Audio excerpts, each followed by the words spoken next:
Okay, folks, we're going to continue with the schedule right now. I know that we were scheduled for a break, but we're going to go ahead and continue with our programming because we want to get back on schedule. We have a special speaker right now. We've been working this on the fly. Can we put the Dragon feed, the NASA TV feed back up? Okay. And is that feed live? We might want to try to reset that because I know we were getting some latency.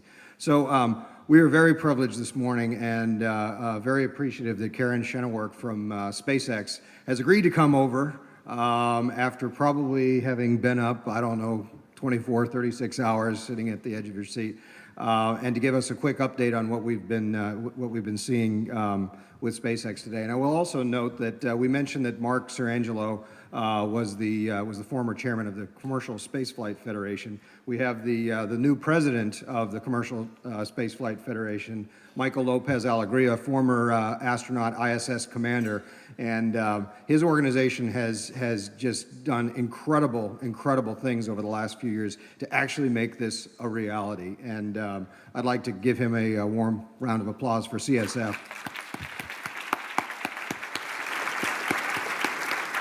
So, Karen, the floor is yours. We're all waiting to hear what you have to say. Well, thank you so much. I'm so honored to be here on behalf of SpaceX.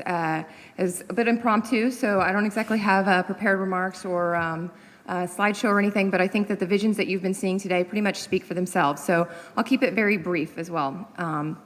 I do want to say that on behalf of the 1,800 members of the SpaceX team, we are so grateful for your support, so thankful to be part of the NASA family. We couldn't have done this, our accomplishments through the last couple of days, and over the last year since 2006 when we started this endeavor under the COTS program, without the support of NASA. We also couldn't have done it without the support of the FAA and the U.S. Air Force, so I want to also say a big thank you to them.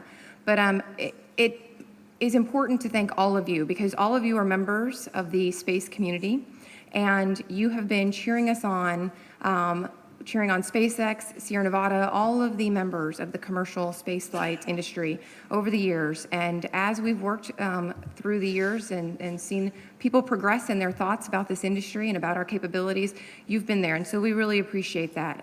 So thank you all, and big round of applause to all of you for your support. Thank you.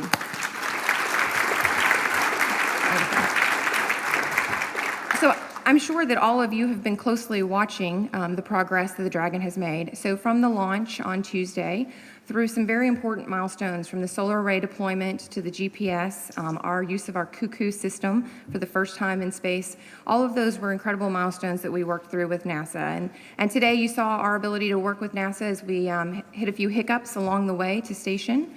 But we worked through them. It's a testament to the relationship that we've built with NASA.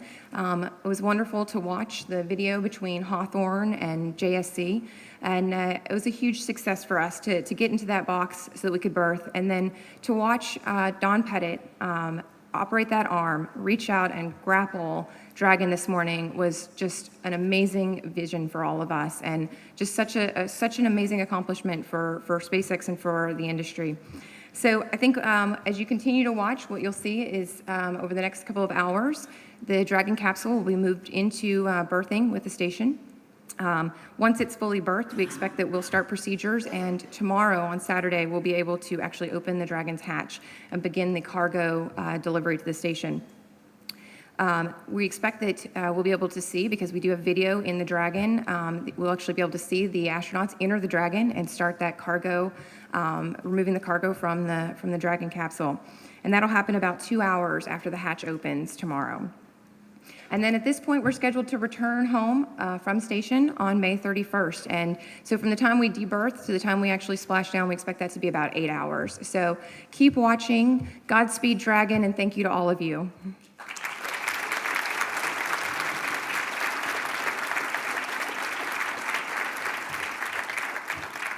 Thank you, Karen, and please do pass along our very sincere congratulations to Elon and Gwen and the entire team, which is now 1,700 people now, about 1,800. So don't blink, because every time you do, they add another 100 people at SpaceX, which is a good thing.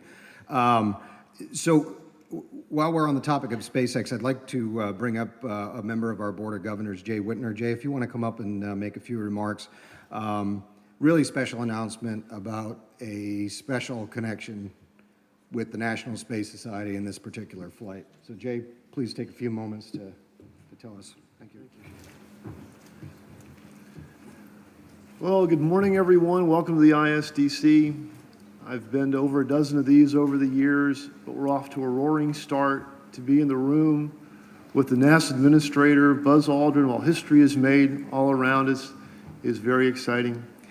Earlier this week, on Tuesday morning, like many of you, I watched the SpaceX launch at an ungodly hour of the morning. And it reminded me of another launch that happened back in the 90s.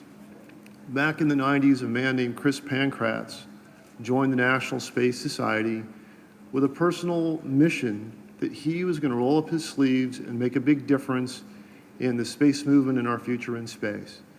And that was exactly what he did.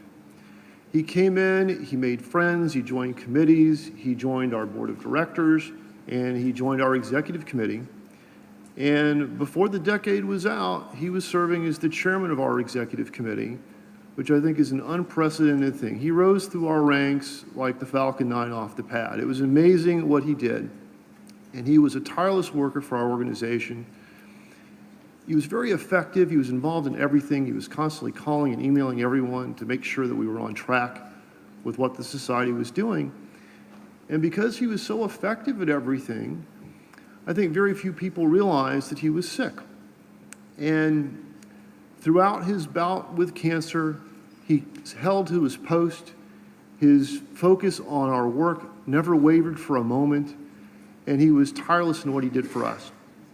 And when he passed away 9 years ago, the society wanted to honor him in various different ways. Rich Godwin made arrangements to have an asteroid named after Chris. Our board voted to rename our Activist of the Year award after Chris. But there was something missing because Chris had always had a burning desire to go to space. And we wanted to figure out how we could make that happen. So I contacted the Celestis Memorial Spaceflight Company and worked with them and our board of directors to arrange to buy a flight for Chris so that he could get to space. Now, why am I bringing this up 9 years later after Chris passed away? Well, when the SpaceX vehicle launched on Tuesday morning, Chris was aboard, along with some very cool other people. It's been mentioned this morning, Star Trek James Doohan was aboard, Mercury astronaut Gordon Cooper was aboard, but also there were over 300 other people that shared our belief and our passion for space. They were on that rocket and were there with SpaceX making the future. And it was really a landmark event, and it's an honor to be here talking with you about it today. And Chris, when he was with us, had a few sayings, and I'll come back to that at the very end.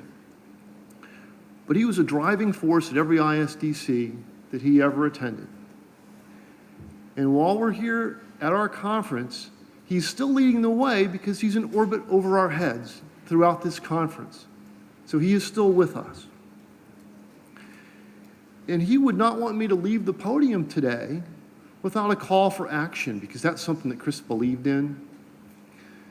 So you're going to have fun at our conference. You're going to meet people. You're going to learn things. But my call for action to you is this: do not leave this conference without taking action to make space happen. Work out with someone, make an arrangement to do something, make something happen. Do not leave the conference until you've done that.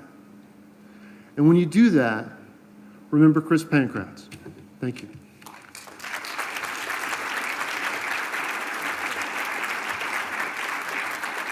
Thank you, Jay, and thank you, Karen. And I know that you guys probably have to go back and continue to work. But it's fantastic. So thank you very much for coming by.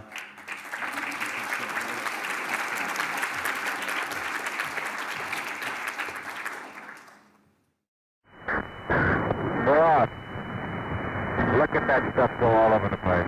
Look at that shadow. Beautiful. 26, 36 feet per second.